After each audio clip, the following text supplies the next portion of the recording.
Natuurlijk ook my voorreg om ons spreker aan u voor te stel, leraar Hendrik de Winnaar. Hy is nie net 'n pragtige man met groot getuienis in sy eie lewe nie, maar jy weet, agter elke goeie man is daar 'n vrou. Hy's getroud met 'n pragtige vrou, Delana, en 2 seuns wat hom al in sy lewe goed geskaaf het. Daarom weet ons dat hy praat uit ondervinding, lewensondervinding. Wat vir my uitstaan van leraar Hendrik is sy passie. Sy passie vir Jesus en om ware hoop vir seer harte te bring. Mense te omvou met hoop van 'n God wat omgee. Nou ons moes baie, wat sal ek sê, lyne trek om hom hier by ons te kry. So dis ons voorreg, ons is so bly ons het hom by ons. Hy het toevallig 'n meestersgraad in die Nuwe Testamentiese teologie by die Universiteit van Pretoria verwerf en hy staans besig met sy doktoraal in praktiese teologie. So ons het nie net iemand van die straat af gekry nie, ons het iemand besonders wat met u sy hart kan kom deel. En ook sy kennis wat hy van Jesus opgedoen het, sodat ons werklik nuwe hoop kan hê in ons lewens. Die Here het al 'n diep pad met hom geloop en daarom kan hy uit lewensondervinding met ons praat. Hy ken genade. Wow, nee? Jy ken genade, my leraar. Ja, hy ken genade. En graag is dit my voorreg om hom na vorentoe te roep, terwyl hy God se genade met ons op 'n besonderse wyse kan kom deel. Baie dankie my leraar, ons gee dadelik oor aan jou en sterkte. Goeiemôre vriende. Môre, dit is 'n voorreg vir my om hier by julle te wees en leraar Rudolf het so klomp mooi goed gesê, maar die enigste 2 goed wat hy eintlik gesê het wat die waarheid is dat ek 'n pragtige vrou het en dat my seuns my al baie geskaaf het.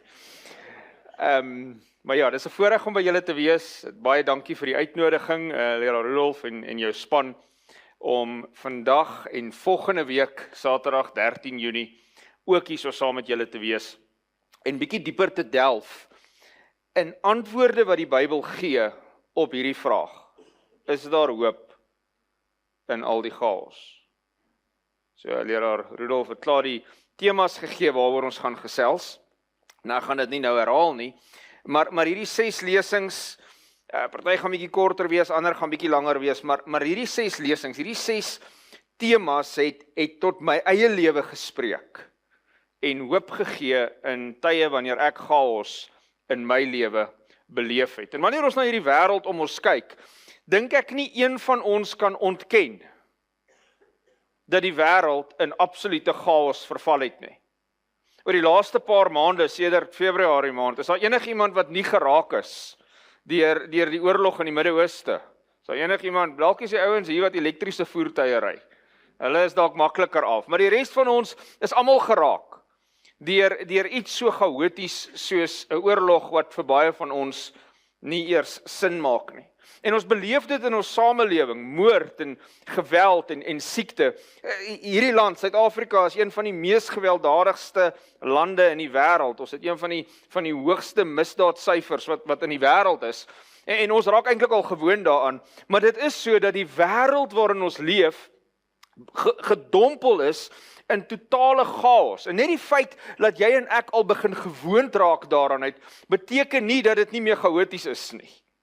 Is nog steeds totale chaos om ons. Daar's mense wat aan depressie ly, die siekte van ons tyd. Daar's mense wat kwaadwillig is, wat net met slegte motiewe deur die lewe gaan en probeer om ander te na te kom. Daar's korrupsie. Ek weet nie wie van julle volg al die laaste paar maande ons Madlanga kommissie nie. Die verhale wat daar uitkom is net te erg vir baie van ons om te verstaan die vlak van korrupsie wat ons in ons eie samelewing het, die trauma wat party van ons in ons eie lewens saam met ons dra, die seer kry wat ons al beleef het in ons eie lewens. Daar is werklik chaos wat in hierdie wêreld aangaan.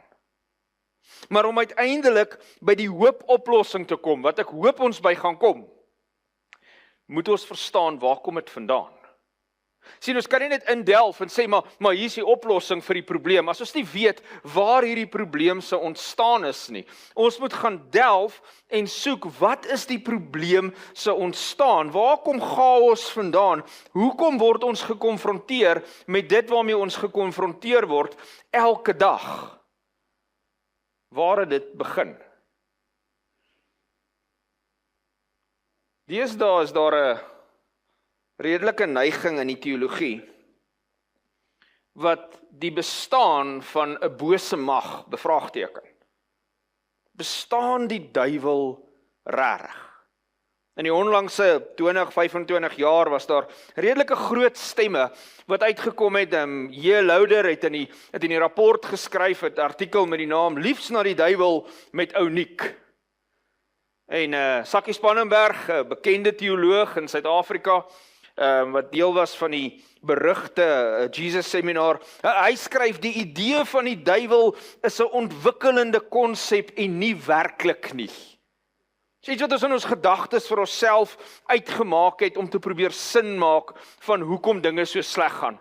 En dan in 2011 gee die NG Kerk se algemene sinode 'n stelling uit wat sê, daar is ruimte vir lidmate wat aan die werklike en persoonlike aard van die duiwel en demone glo. En daar is ruimte vir lidmate wat die Bybelse spreuke oor die bose en die duiwels anders interpreteer. Ander woorde, dat dit nie werklik is nie.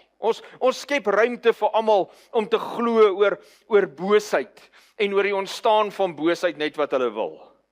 Maar as gelowiges het ons eintlik net een riglyn. Jy sien wat ek dink van iets, en my opinie van iets, veral iets so diep en so betekenisvol en so impakvol soos die ontstaan van boosheid. My opinie daarvan maak nie eintlik saak nie. U opinie daarvan maak nie eintlik saak nie. Wat saak maak vir ons as gelowiges is, wat leer die Bybel vir ons oor hierdie onderwerpe? En ek gaan nie vanmiddag uitnooi 2 uur se lesing gaan oor, kan ons die Bybel nog vertrou? Gewoonlik begin ek met hom in hierdie reeks. Begin gewoonlik met, kan ons die Bybel vertrou? Maar ek het 'n bietjie geskommel vir hierdie twee dae.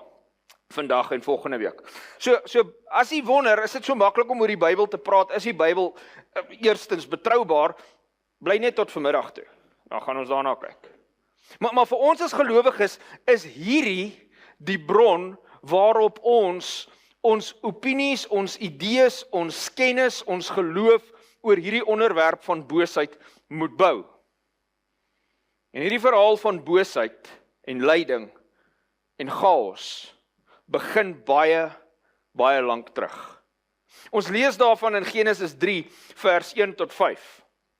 Maar die slang was listiger as al die diere van die veld wat die Here God gemaak het. En hy het vir die vrou gesê, is dit ook so dat God gesê het, julle mag nie eet van al die bome van die tuin nie?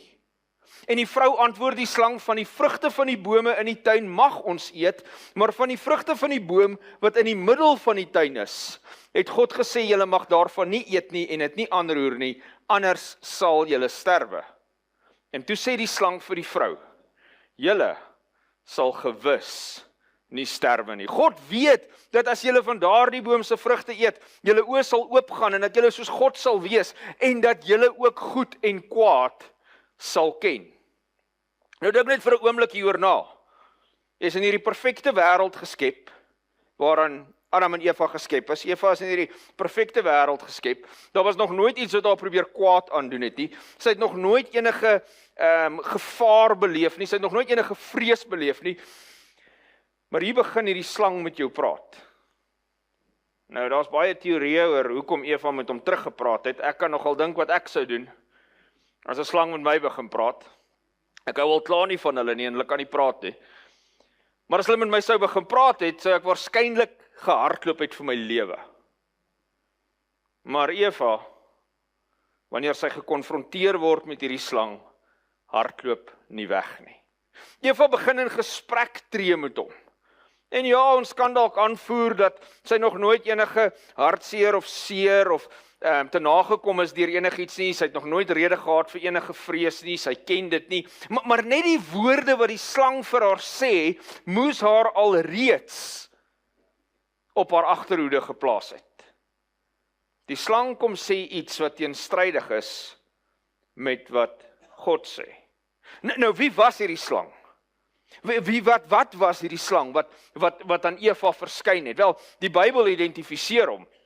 En die Bybel sê, die ou groot draak is neergewerp, die ou slang wat genoem word duiwel en Satan, in Openbaring 12 vers 9. So die Bybel identifiseer in die laaste boek van die Bybel, wie die slang is in die eerste boek van die Bybel, dit gee hom sy karakter, hoor wat doen hy? Hy het die hele wêreld verlei, en hy's neergewerp op die aarde, en sy engele is saam met hom neergewerp.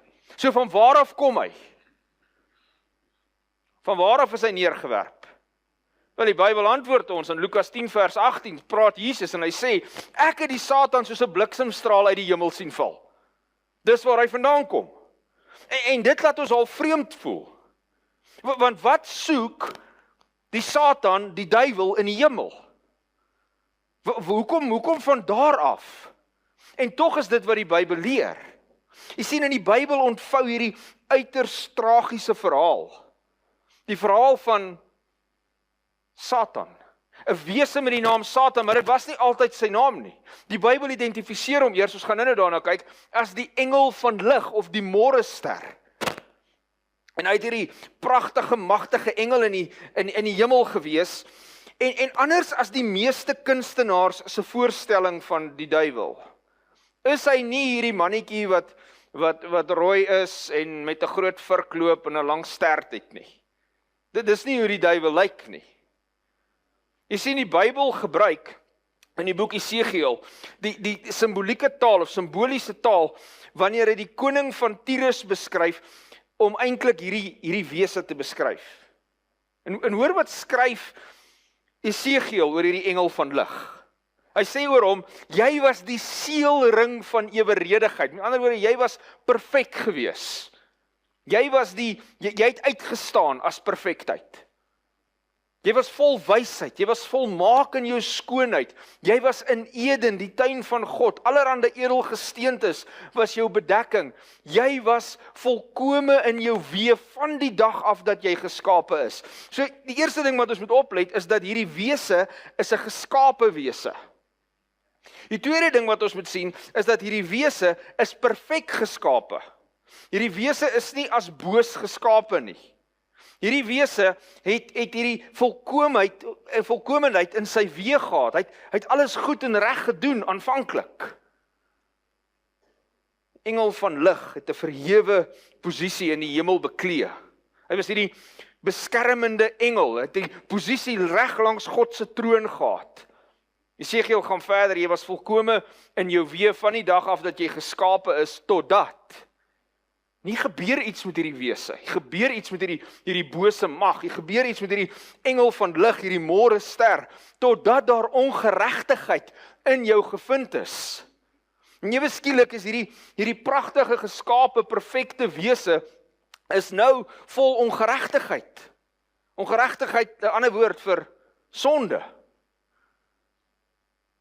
Hoor wat sê Esegiel verder, wat is hierdie ongeregtigheid? Hoogmoedig het jou hart geword oor jou skoonheid. Jy het jou wysheid verderwe oor jou glans. In ander woorde, jy wou meer wees. Jy was hoogmoedig. Jy het gedink jy's beter as wat jy regtig is. En dit is wat gebeur met hierdie perfek geskape wese, hierdie wese wat as 'n slang aan Eva verskyn, wat die Bybel identifiseer as die duiwel, voordat hy die Satan word. Hierdie pragtige verhewe engel, kan ons amper sê, het verlore geraak op 'n ego-trip. Hy was so belangrik in sy eie oë. Hy was maghonger. En in werklikheid het hierdie geskape wese, hierdie geskape engel, uiteindelik die moed bymekaar geskraap om sy skepper uit te daag. Uit te daag vir die heerskappy van die heelal. Jesaja beskryf hom verder. Hoe het jy uit die hemel geval, o môrester? En hierso is waar die woord Lucifer vandaan kom. Daar's 1 of 2 Engelse vertalings wat 'n direkte vertaling uit die Latyns uit doen van môrester en dit Lucifer noem. maar die meeste vertalings doen nie. So, maar hoe het jy uit die hemel geval, o môrester of Lucifer, afhangende van wat se vertaling jy lees, seun van die dageraad, hoe lê jy teen die aarde neergeslaan, oorweldiger van die nasies? Jy het in jou hart gesê, ek wil opklim in die hemel, my troon verhef bo die sterre van God. Ek wil klim bo die hoogstes van die wolke, en ek wil my gelykstel met die Allerhoogste. En hier is waar Satan se val inkom. Dit is waar Satan se val gebeur, is by hierdie gesindheid van ek wil gelyk wees aan God. Uiteindelik is dit die aard van enige sonde. En Eva sou dit ongelukkig te laat besef. Toe hierdie arrogante woorde uit Lucifer se mond vloei, uit die engel van lig, uit die môrester se mond vloei, was die volmaakte liefde en harmonie wat in die hemel geheers het, onmiddellik in stukke geskeur. Nog nooit voorheen was daar 'n geskape wese wat aanspraak gemaak het daarop dat hy soos God is of wil wees nie. En dit was die eerste tekens van chaos. Die eerste tekens van boosheid. En dit was nie lank voordat hierdie engel se gees van ontevredenheid ook begin meng het of begin versprei het onder die ander engele nie. En soos 'n vrot appel in 'n boks uiteindelik al die appels om hom vrot maak, het Satan se rebellie in die hemel begin versprei na van die ander engele toe.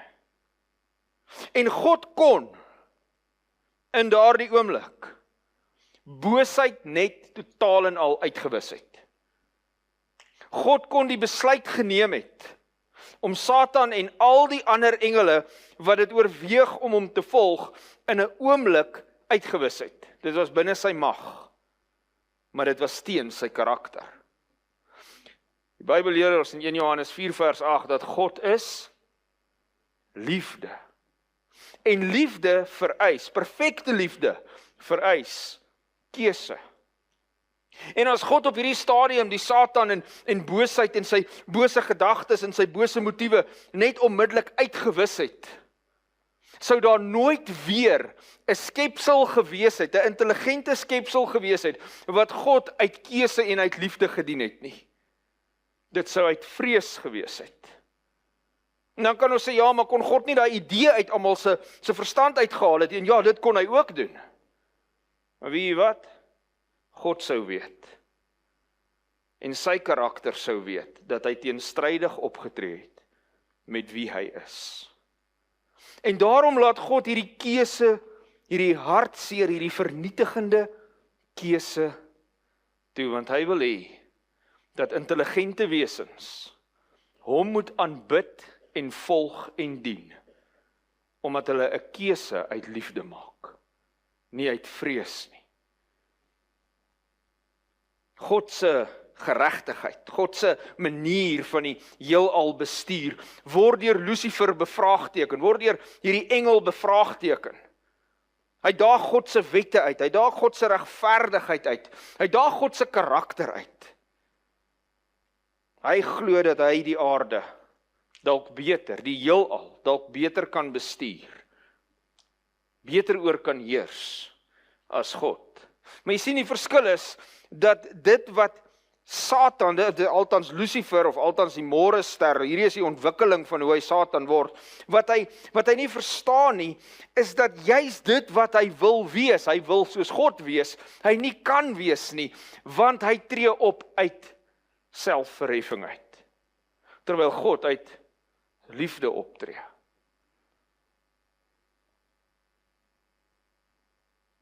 God laat uit sy liefde vir geskape wesens uiteindelik die Satan toe, om aan die heelal te wys hoe hy 'n koninkryk sou bestuur. En dan deur hierdie plan toon God aan die heelal die gevolge van Satan se karakter as 'n heersende karakter. Satan word toegelaat om die werklike karakter van sonde uiteindelik ten volle te wys.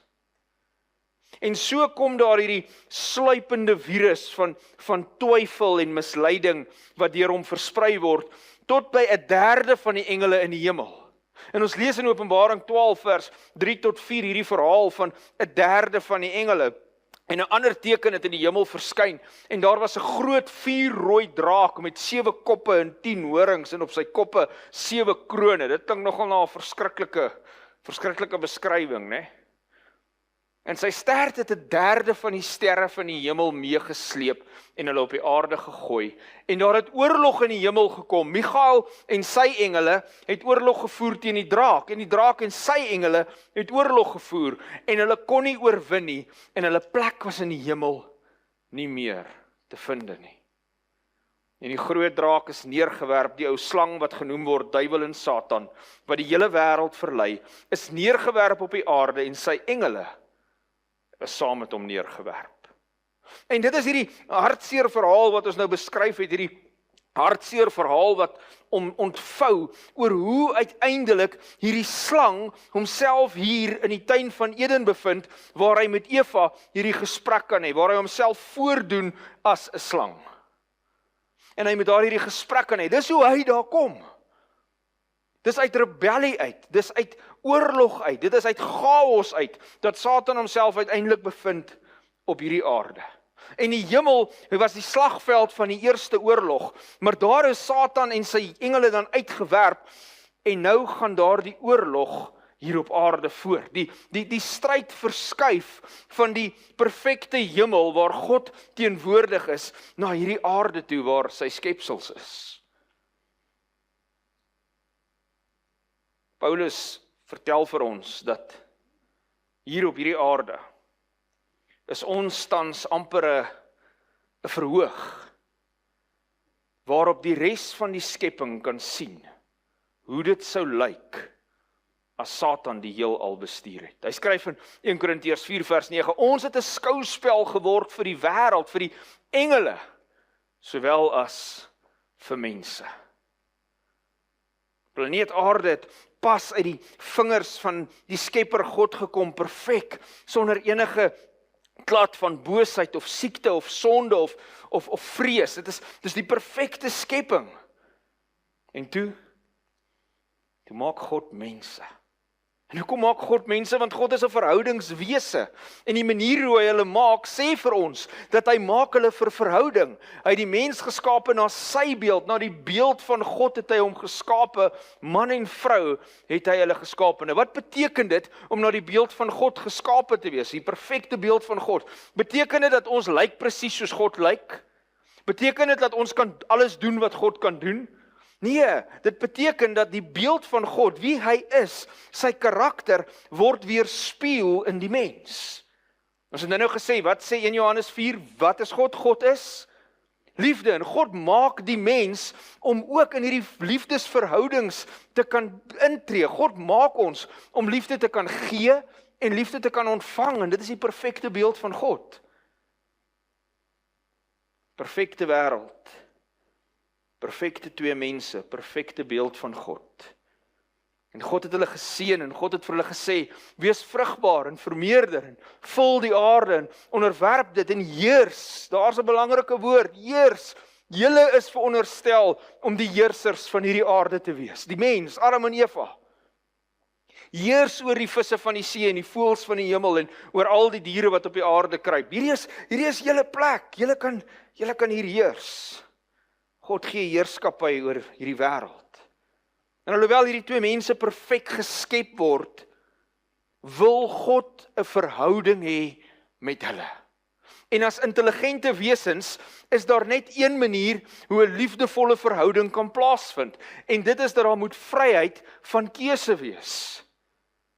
Ek kan tog nou nie elke aand vir my vrou sê, hoorie, hier in die laai lê my 9mm, en ek hoop môreoggend as jy wakker word, sy nog lief vir my. Want dan gaan sy my nie lief hê omdat sy my lief het nie. Sy gaan 'n verhouding met my hê omdat sy vrees. En God gee aan Adam en Eva hierdie keuse en sê, ek wil hê julle moet lief wees vir my omdat julle wil, omdat julle my kies. Maar Daardie toets, daardie keuse sou uiteindelik neerkom op net een besluit. En hierdie is dit nog 'n vraag wat baie keer opkom, maar hoekom het God daai boom in die eerste plek daar gesit? Die boom van kennis van goed en kwaad. As God 'n keuse vereis, moet hy 'n keuse gee. God kan nie sê jy het 'n keuse om my te dien, maar ek gee vir jou geen ander keuse as om dit net te doen nie. So God moes aan Adam en Eva 'n geleentheid gee om konstant te bewys dat hulle hom kies. Dis hoe liefde werk. En die Here God het aan die mens bevel gegee en gesê, van al die bome van die tuin mag jy vry eet. Kom ons staan net gou vir 'n oomblik stil. Wat het Satan vir Eva gesê? Het God gesê julle mag van al die bome in die tuin nie eet nie? Dit is hoe Satan haar intrek. Hy gebruik 'n verdraaide halwe waarheid. God het gesê julle mag van al die bome eet. Maar van die boom van die kennis van goed en kwaad, daarvan mag jy nie eet nie, want die dag as jy daarvan eet, sal jy sterwe. En dit lyk op die oog af soos 'n redelike versoek. Hierdie perfekte skepping, hierdie tuin met al hierdie bome, met al die kos, vrylik beskikbaar. En God sê, julle kan in hierdie uitgestrekte tuin eet van wat julle wil. Maar om seker te maak dat ons bly in 'n liefdesverhouding met mekaar, moet ek julle 'n keuse gee om my te bly kies. En daarom is daardie een boom daar, om daardie keuse te kan bly maak. Dat julle nie my dien net omdat daar geen ander opsie is nie. God wil in 'n liefdesverhouding wees. En dit is wanneer Eva op haar kwesbaarste is, dat sy heeltemal oorrompel word met hierdie pratende slang. Nou, ek wil vandag vir julle sê, Satan werk baie min openlik. Daar's baie min van ons wat kan terugkyk op ons lewensfoute en slegte besluite en sondes waarvoor ons al geval het, wat kan sê, ag weet jy wat, die oomblik toe ek hierdie ding sien, toe weet ek sommer, hierdie gaan my nou in die afgrond intrek. Daar's baie min van ons wat dit kan sê. Net daar die een drankie. Dit is nie so erg nie op skool, voel net hoe voel hierdie sigaret. Daar's baie min van ons wat kan sê, o nee, ek het dadelik geweet, hierdie is tot vernietiging van my. Satan werk nie openlik nie. Satan gebruik regerings en organisasies en mense en hy gebruik selfs 'n slang. Satan gebruik allerhande versoekings. En dis hoekom Paulus sê, ons moet die volle wapenrusting van God aan hê, sodat ons staande kan bly teen die liste van die duiwel. Ons worstelstryd is nie teen vlees en bloed nie. Glo dit of nie, die mense met wie jy konflik het, jou geveg is nie eintlik met hulle nie. Ons worstelstryd is nie teen vlees en bloed nie, dis teen die owerhede, teen die magte, teen die wêreldheersers van die duisternis van hierdie eeu. Ons worstelstryd is teen die bose geeste in die lig. En so word Eva mislei, nie verlei nie. Mislei, verlei, as jy verlei word, dan weet jy word verlei. As jy mislei word, dan weet jy nie wat besig is om te gebeur nie. En Satan kom en met 'n baie onderduimse plan, mislei hy vir Eva, en sy het nooit gedink dat hierdie slang wat met haar praat, is die bose wese, wat eens in die hemel 'n perfekte wese was nie. En hy sê vir haar, as dit so dat God gesê het, julle mag nie eet van al die bome van die tuin nie. En ons weet dis nie wat God gesê het nie. Maar dit is hoe hy die deur oopmaak vir gesprek. Want onmiddellik antwoord sy hom, van die vrugte van die boom in die tuin mag ons almal eet. Maar van die vrugte van die boom wat in die middel van die tuin is, het God gesê, julle mag daarvan nie eet nie, anders sal julle sterwe. En toe sê die slang vir die vrou, julle sal gewis, verseker, nie sterwe nie. Ek oortuig jou, niks gaan met jou gebeur nie. Maar God weet dat as julle daarvan eet, julle eintlik soos God sal wees. Wat was Satan se oorspronklike val gewees? Wat was die rede vir hoekom hy in die eerste plek van die engel van lig, van die môre ster, van hierdie pragtige skape aanbiddingswese gegaan het, na hierdie bose Satan? Wat was die rede? Hy wou soos God wees. En Satan gebruik daardie selfde versoeking vir Eva. Sê God weet dat julle soos hy gaan wees, julle gaan die verskil tussen goed en kwaad ken. Wie wat? Satan het 'n halwe leuen vertel, maar hy het 'n halwe waarheid ook vertel. Want Hulle het nie die verskil tussen goed en kwaad geken nie. Maar dit was vir hulle eie voordeel, dat God dit van hulle af weggehou het. Dit was vir hulle eie voordeel, dat hulle nie geweet het wat die gevolge van sonde is, en hoe verwoestend en seer sonde maak nie. Satan laat dit lyk asof God 'n agenda het teen hulle, asof God onregverdig is, dat hy iets wat mooi is van hulle af weghou. Hy sê, maar julle kan ook soos God wees. Juist dit wat sy eie begeerte en verterende ondergang was. Dit het goed geklink vir Eva. En toe sien die vrou dat die boom goed was om te eet en dat hy 'n lus was vir die oë. Ja, 'n boom wat 'n mens kan begeer om verstand te kry, en sy neem van sy vrugte en sy eet, en sy gee ook vir haar man by haar, en hy het geëet. En so val die eerste mense. Hulle val die toets van liefde en lojaliteit. Hulle val die keuse, perfekte keuse wat hulle gehad het. Val hulle. En onmiddellik weet hulle iets is fout. Onmiddellik kom hulle agter, hier is iets anders wat besig is om te gebeur. Hier is iets wat ons nie ken nie. Onmiddellik voel hulle bang. Waar is die kinders? Hulle is gelukkig almal uit. Die kinders sal, jy sien hoe bang is kinders as hulle weet hulle is amper uitgevang. Hulle is nou op die punt om uitgevang te word. En Adam en Eva voel so, ons voel ook so. Hulle is bang, want hulle weet, hier het iets skeef geloop. Hulle is skaam, ewe skielik, hulle het skuldgevoelens. Hulle besef dat hulle besig is om iets baie belangriks te verloor, deur dit wat hulle nou net gedoen het. Geluk, perfekte liefdesgemeenskap met God, met mekaar, en uiteindelik hulle heerskappy, wat God vir hulle gegee het oor hierdie planeet aarde. Julle was veronderstel om hier te heers. En hulle het hulle self van heersers af slawe gemaak. Satan, die bose een, het hierdie pasgebore wêreld gekaap, syne gemaak. En van daardie eerste oomblik af, maak Satan daarop aanspraak en sê, dit is nou myne. Hierdie plek behoort nou aan my. Ek is nou die prins van hierdie wêreld. Ek is die heerser van hierdie planeet nou. Maar soos daardie tragiese dag, die tragiesste dag in die geskiedenis van die skepping, tot 'n einde begin loop, kom God soos sy gewoonte. En hy roep vir Adam en Eva. Die Here God het na die mens geroep en vir hom gevra, waar is jy? En hierdie is die ongelooflikste reaksie vir my van God af. Hierdie een vers is die eerste liefdesbekentenis van God in 'n sondige wêreld. Het God geweet waar is Adam en Eva? Presies. Maar God roep na hulle en sê, waar is jy? Met ander woorde, ek weet jy het verkeerd gekies. Maar ek is 'n God van tweede kansse. Ek gee jou 'n kans om uit jou wegkruipplek uit terug te kom na my toe. Ek gee jou 'n kans om weer 'n keuse te maak. Ek gee jou 'n kans om weer nader aan my te kom. Waar is jy? En die mens het geantwoord, ek het die geruis gehoor in die tuin en ek was bang. Ek het gevrees want ek is naak.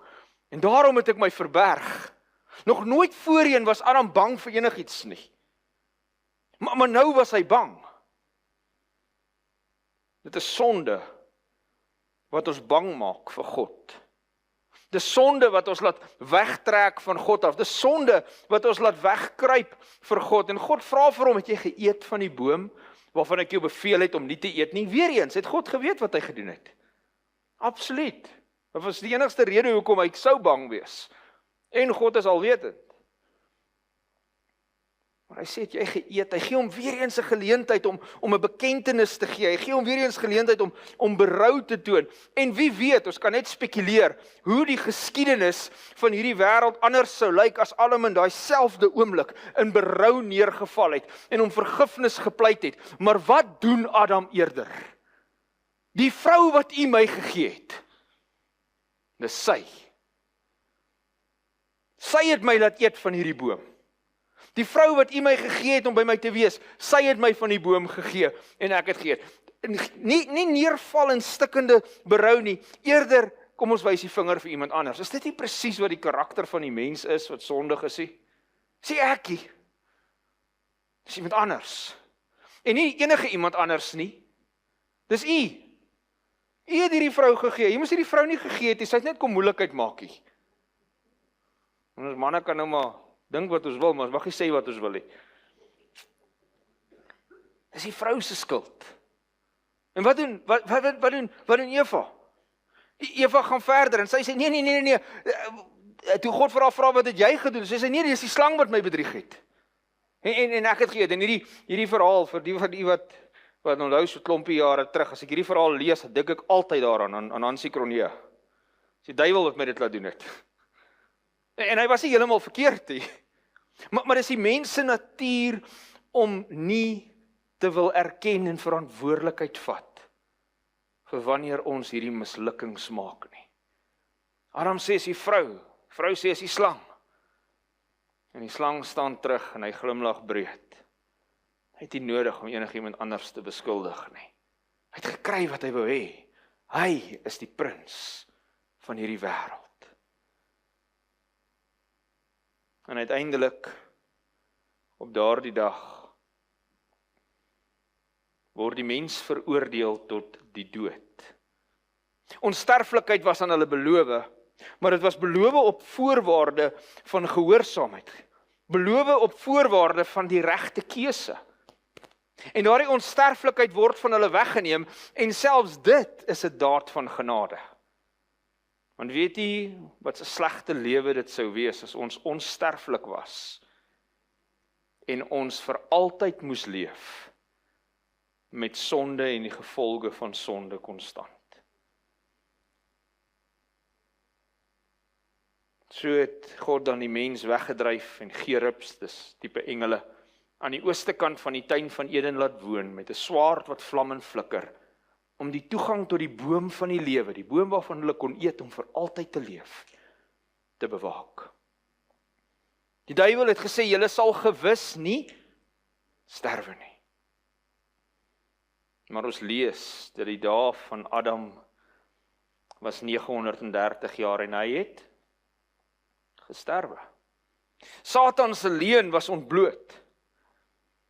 Satan se eerste leuen was, julle beskik oor inherende onsterflikheid. Dit kom van julle self af. Ons gaan volgende Saterdag bietjie dieper kyk na daardie leuen. En te laat het Adam en Eva besef dat die duiwel werklik die vader van die leuen is. 'n Leenaar is en die vader van die leuen is en alles wat hy sê en alles wat hy doen en alles wat hy bring hy met bose motiewe. En ek dink baie keer dat ons die werklikheid van die bose, die konsep daarvan begin verloor, omdat ons die duiwel sien as hierdie rooi mannetjie met 'n lang stert en 'n vurk. En hy's amper oulik in die kindercartoons. Maar die duiwel is die boosheid van self, die leuen van self. En daar's niks mooi en goed in hom nie. Ons perfekte wêreld word besmet met die vloek van sonde. En hierdie planeet aarde word die plek van siektes en wreedheid en seer en dood en teleurstelling en probleme en trane en gebroke verhoudings en swaar kry en hongerte en finansiële uitdagings en hierdie plek word net 'n plek van chaos. En daar is verwarde miljoene mense wat wil weet, hoekom? Hoekom lyk die wêreld soos dit lyk? En ons het allerhande idees binne in Christendom, binne in ander gelowe, selfs binne in ateïsme, elke persoon met sy eie ideologie en wêreld uitkyk, het probeer 'n antwoord vind vir waar kom hierdie vandaan? Wie moet blameer word? En Christendom kom dan partykeer met die antwoord en sê, maar God sit agter dit alles. God is die een wat alles beskik hier op aarde. God is die een wat goed en sleg laat gebeur, want God het een of ander groter plan daarmee en ons moet maar net tevrede wees met dit. Ek wil vandag vir u sê, as dit die God is wat ek moes aanbid, sou ek hom waarskynlik nie gekies het nie. As ek vandag 'n God moes aanbid wat boosheid en slegte dinge en kwaad en chaos in my lewe inbring, sou hy waarskynlik nie die een gewees het wat ek kies nie. Romeine 5 vers 12 leer vir ons waar kom dit vandaan, want deur een mens, wie was daar die een mens? Adam, het sonde in die wêreld ingekom, en deur die sonde, die dood. Is enig iemand hier wat vandag hier sit, wat dink dat hulle verhewe is bo die dood? Vandag vir jy sê, nie een van ons weet of ons volgende Saterdag hier gaan sit nie. Die dood het in hierdie wêreld ingekom tot alle mense. Hoekom? Want ons almal het gesondig. En Satan is die skuldige een. Satan is die skuldige een wat verantwoordelik is. Die een wat verwoesting na hierdie wêreld, na hierdie planeet gebring het. Die een wat lyding veroorsaak het. En Jesus identifiseer hom as die bron van al die chaos. Jesus identifiseer hom as die bron van al die lyding en die seer. Want Jesus bevind homself op 'n Sabbat in 'n sinagoge en hy's daar besig om te leer. En dan sien hy hierdie vrou. En hierdie vrou het 'n verlamdheid aan haar. Hierdie vrou het 'n gebrek. En Jesus word geraak deur haar omstandighede en hy genees haar. En onmiddellik is die kerkleiers, die sinagogeleiers kwaad vir Jesus. Want wat het jy nou op 'n Sabbat gedoen? Hierdie vrou kon môre gekom het. Sy het nie nodig om op die Sabbat gesond gemaak te word nie. Maar hoor wat sê Jesus. Hierdie vrou wat 'n dogter van Abraham is, wat die Satan, dink daaraan, Jesus sê vir hulle, dink daaraan, ons kan ook daaraan dink, wat die Satan 18 jaar lank gebind het. Moes sy nie juis van hierdie band op die Sabbatdag verlos word nie.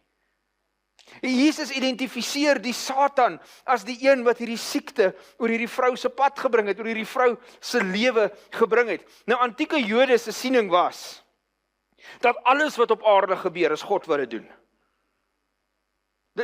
Die boosheid het nie enige mag nie. Alles wat gebeur, is God wat dit doen. Hierdie vrou, of haar voorouers, haar ouers of haar grootouers, hulle het iets vreesliks verkeerds gedoen. Dis hoekom sy so is soos wat sy is. Dis wat hulle geglo het. En Jesus kom en sê, nee, dis die Satan wat dit aan haar gedoen het. Satan was die skuldige een. Hy is die bose krag agter siekte en lyding en hartseer en dood. Nêrens in die Bybel, dink ek, word hierdie strategie van Satan so duidelik gemaak as in die eerste hoofstuk van die boek Job nie. Dis 'n kragtige boek en 'n boek wat ons baie keer met vrae laat, veral as ons die hele boek lees en ons sien die interaksies van Job en van sy vriende en die dinge wat hulle partykeer kwytraak. Maar in hierdie eerste hoofstuk word Satan heeltemal ontbloot, sy karakter word gewys. En ons lees van hierdie vergadering van die seuns van God, die verteenwoordigers van die skepping as te ware. En hoe Satan dan ook hierdie vergadering binneval. En God sê vir hom, waar kom jy vandaan? Amper asof God vir hom wil sê, wie het jou genooi? Wat maak jy hierso? Waar kom jy vandaan? En die Satan antwoord en sê van 'n swerf tog oor die aarde. Ek het alles op die aarde gesien wat daar te sien is. En onthou wat is nou die nuwe reëling op aarde? Wie het heerskappy oor die aarde volgens homself? Die Satan, is nie meer die mens nie. Dis nou my plek. Hy het Adam se heerskappy vir homself gevat. En die Here vra vir die Satan, het jy ag gegee op my knegg Job? Daar is niemand op die aarde soos hy nie, 'n man vroom en opreg, godsvreesend en wat afwyk van die kwaad. Ek wens God kon so oor my praat.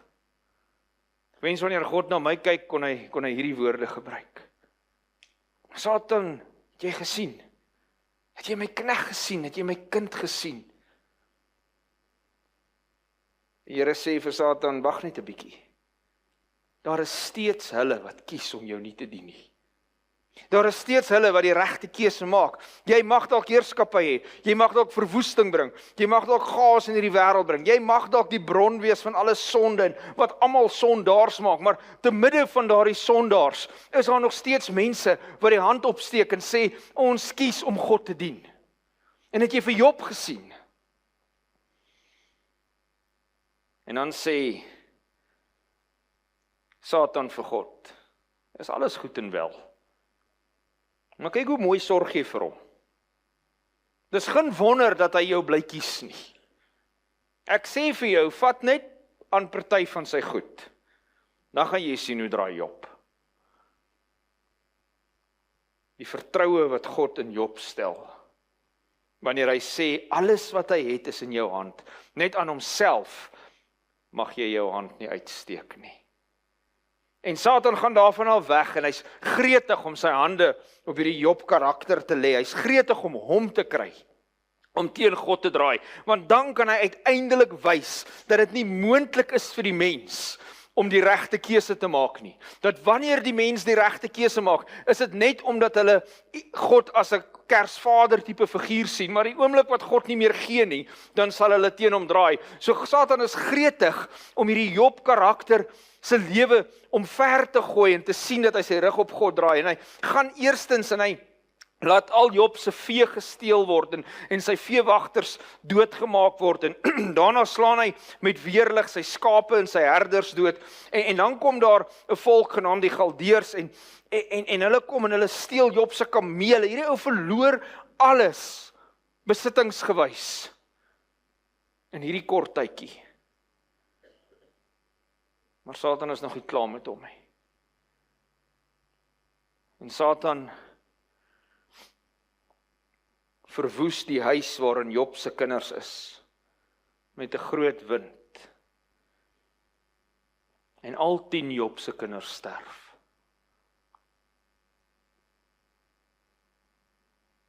Staan net vir 'n oomblik stil daar.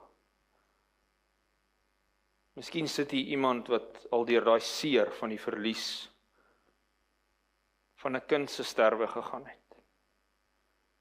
'n Verlies wat die res van ons nie kan verstaan nie. Nooit sal verstaan nie. Tensy dit met ons gebeur. Hierdie man verloor al 10 sy kinders op een slag. En hy is oorweldig deur die verdriet soos te verwagte is. Hy stikkend, maar hy bly lojaal aan God. In Job 1 vers 21, naak het ek uit my moeder se skoot gekom en naak sal ek terugkeer daarheen. Die Here het gegee, die Here het geneem. Die naam van die Here is geloofd. Nou lees ons hierdie teks en dink ons maar is dit dan die Here wat dit aan Job gedoen het? Job ken nie die verhaal wat ons sien uitspeel nie. Job ken nie hierdie vergadering, hy weet nie van hierdie vergadering nie, hy weet nie van hierdie bose mag, wat nou toegang het, om verwoesting te saai in sy lewe nie. En soos ons nou gesê het, antieke geskrifte, antieke Israel, antieke Jodendom het daarop gewys, dat hulle gedink het, dat alles wat gebeur, kom van God af. Maar dis omdat Job nie die verhaal kan lees, soos ons hom vandag kan lees, en kan sien dat daar 'n bose een agter dit alles sit nie.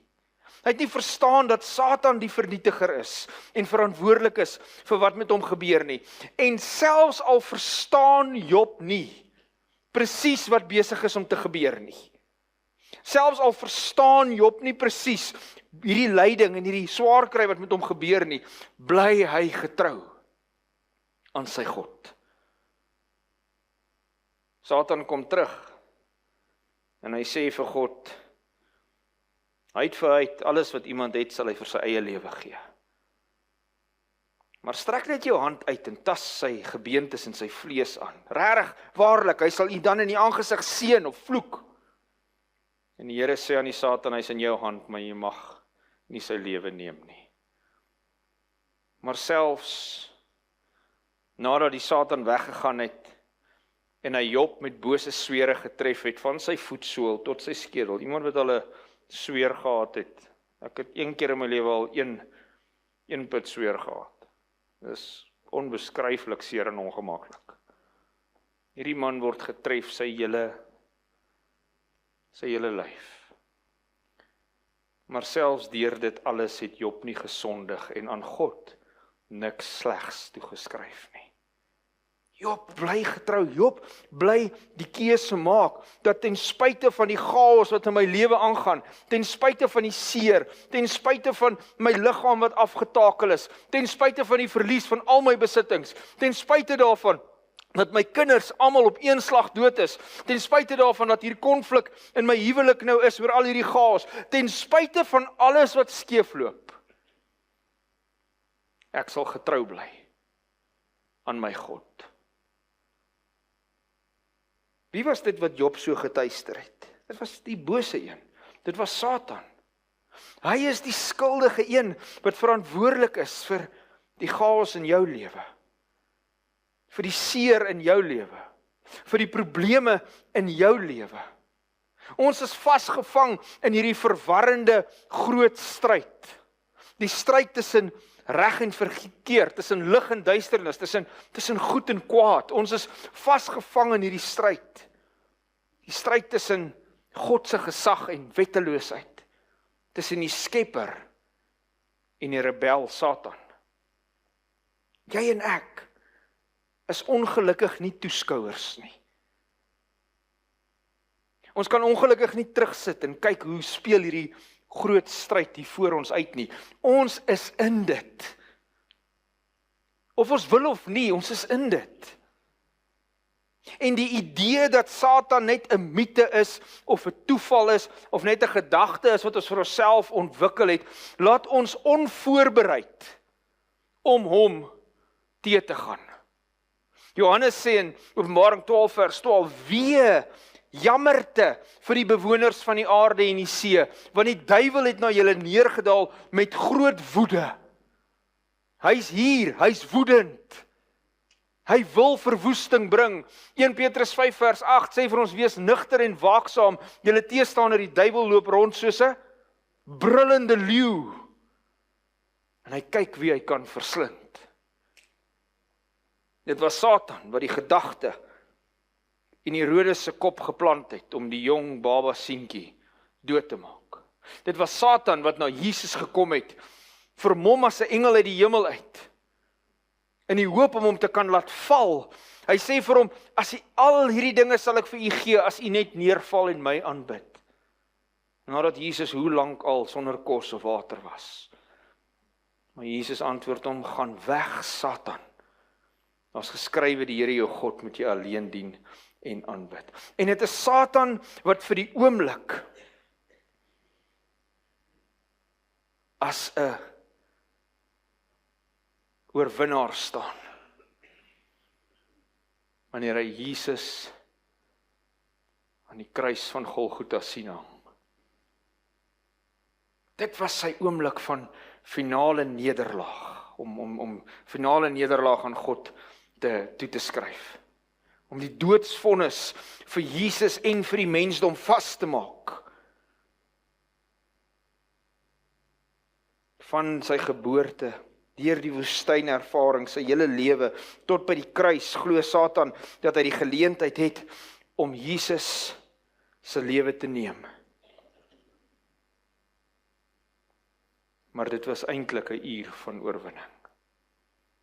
Dit was eintlik die uur van bevryding. Dit was eintlik wat Satan gesien het as sy grootste oorwinning, word uiteindelik sy grootste nederlaag. Hebreërs 2 vers 14 sê, aangesien die kinders dan vlees en bloed deelagtig is, dis ons, vlees en bloed, het hy dit ook op dieselfde manier deelagtig geword. God word mens, sodat hy deur die dood hom tot niet kon maak wat mag oor die dood het, die duiwel. En dit is die begin van goeie nuus. Dis die begin van die goeie nuus, dat hy wat die mag het oor boosheid, hy wat die mag het oor die dood, hy wat die mag het oor hierdie chaos, is uiteindelik oorwin. Die lelikste gebeurtenis wat op hierdie aarde kon gebeur, die sterwe van die Seun van God, word die mooiste gebeurtenis wat nog ooit op hierdie aarde kon gebeur, die bevestiging van die verlossingsplan. Romeine 8 vers 28, ons weet, dat God alles ten goeie laat meewerk vir hulle wat hom liefhet. Vir hulle wat volgens sy voorneme geroep is. Hierdie vers sê nie, God laat alles gebeur ten goeie nie. Dis nie God wat alles laat gebeur, omdat hy 'n groter plan met ons het nie. Dis God wat alles ten goeie, alles wat met ons gebeur, ten goeie laat uitwerk, as ons hom liefhet. En ek wil met julle 'n kort getuienis deel, oor hoe hierdie in ons eie lewe uitgespeel het as 'n gesin. Op 18 April 2014 word 'n baba seentjie gebore. En hierdie kind bring net absolute vreugde in sy ouerhuis in. En Ruben Hendrik de Winaar, soos tweede seentjie. En ons is opgewonde en ons is so bly oor hierdie kind wat amper onverwags sy verskyning maak. Maar 'n paar maande later op 9 Julie 2014 is die eerste dag van 'n 7 jaar wipplank wat ons as 'n gesin uiteindelik sou moes ry. Ons staan in die spreekkamer in 'n hospitaal in Kaapstad. En die dokter kom in en hy's bevriend met ons. So ons is heel informeel met mekaar. Maar toe hy by die deur inkom, sien ek iets is fout. Hy kom uit teater uit waar hy ons seentjie ondersoek het. En voordat hy kan begin praat, begin hy huil. Nou as 'n dokter begin huil, dan moet jy weet iets is groot fout. En hy gryp ons albei en hy hou ons vas en hy sê ek is so jammer. My hele kind het kanker. En hy word daar gediagnoseer met 'n tipe oogkanker genaamd retinoblastoom, wat in albei sy oogies tumore vorm, omdat die retina van die oog nie ophou, wanneer hy moet ophou groei nie. Daar kan sien, het ek het uitgelig met die kringe, waar sit al die letsels en tumore in sy oog. En hier begin hierdie wipplankryerry van 'n mamma en 'n pappa, wat nie mooi weet wat die pad vorentoe gaan inhou nie. En elke dag is 'n verrassing. Elke week is 'n verrassing. Elke maand is iets nuuts. Ons het geen verwysingsraamwerk oor wat om te verwag as ouers van so 'n siekte nie. En dan is daar nog 'n ouer boetie wat ook nie mooi verstaan nie. Want of mamma of pappa is nie by die huis nie. Hospitale sluk ons in, dokterspreekkamers word deel van ons lewe. Duisende bloedtoetse word gedoen, 2, 3, 4 keer 'n week. En daar is hierdie klein brawe seentjie. En dit word die normaliteit van sy lewe. Hy kry uiteindelik 9 sessies chemoterapie, wat sy liggaampie sou aftakel. En hier waar ek hier staan op hierdie dag, het ek in my hart geglo, my kind gaan dood. So siek was hy gewees. 9 sessies chemoterapie, radioaktiewe implantings wat hulle agter sy oogie implant. Hy kry meer as 300 narkoses. Ons het naderhand op hotel. Hoeveel narkoses hy kry. Laserbehandeling, kryo, droë ysterapie, 28 chemo-inspuitings direk in sy oog ingespuit. Hulle doen 3 intra-arteriële chemos. Dit is waar hulle in sy lies ingaan met 'n tipe kateter en dit opwerk tot agter sy oog met 'n kamera en die chemo van agteraf inspuit. En dis die pad wat ons loop vir 7 jaar lank. En ek wil vir julle sê, lyding maak al reeds nie sin nie. Maar wanneer 'n kind deur seer kry en lyding gaan, verstaan ons dit net glad nie. Daar's niks wat jy kan sê nie, daar's niks wat dit laat sin maak nie. Wanneer ons as groot mense deur swaar kry en lyding gaan, is dit al reeds moeilik. Maar wanneer dit 'n kind is dit net onverstaanbaar. Maar daar's hierdie klein boetie wat by die huis, of 'n ou boetie althans, hy's net klein, wat elke dag bid, Jesus, maak my boetie gesond. Hierdie hele ding maak net glad nie sin in ons lewe nie. 7 jaar later kry ons die nuus dat hy in remissie is. Vandag is 5 jaar. 5 jaar dat hy in remissie is. Gaan gereeld vir sy ondersoeke, maar hy's gesond en aktief en stout. 5 jaar in remissie. En die Here was goed vir ons gewees. Die Here het nie ons gebede in 'n oogwink geantwoord nie. Die Here het nie genesing gebring in 'n oomblik waarvoor ons so gepleit het nie. Die Here het tyd gevat, in die mediese wêreld gevat. En ons is dankbaar daarvoor. Maar soos ek hier vandag staan, weet ek dat ek nie alleen is in my belewenis van seer en chaos en verwoesting wat Satan bring nie. En my kind lewe en ek is dankbaar daarvoor. Maar dan mag dalk ander hier sit wat nie die uitkoms gekry het uit hulle uitdagings uit waarvoor hulle gebid het nie. Ek wil vir u sê, agter al hierdie dinge, onsigbaar, is die werk van Satan. Hierdie tragedies, hierdie chaos is nie die dade van God nie. Dis nie 'n liefdevolle God wat my kind kanker gee, omdat hy iets beters vir my in gedagte het, wat hy dalk vir my wil leer of my wil laat uitkom nie. Maar hierdie God vat wat Satan in my lewe doen, en hy draai dit om, en hy maak iets goeds daarvan. En hy wys vir Satan dat hy nie die laaste sê sal hê in die lewe van sy kinders nie. Ek wil vir u sê, daar's goeie nuus. En die res van ons aanbiedings gaan oor hierdie goeie nuus.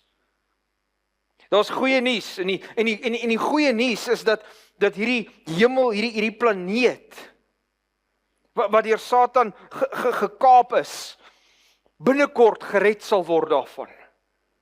Satan sal nie vir altyd hier bly bestaan om verwoesting te saai nie. Inteendeel, Jesegiel 28 praat van nog steeds van die Satan, en hy sê, ek het tussen die vuurige gesteentes uit vernietig, o Gerub wat beskut. Ek het 'n vuur uit jou binneste laat uitgaan, dit het jou verteer, ek het jou tot as gemaak op die aarde, voor die oë van almal wat jou gesien het. Sonde en lyding sal verbygaan. En as jy die hele verhaal wil hoor van hoe dit gebeur, moet jy bly vir die res van die lesings.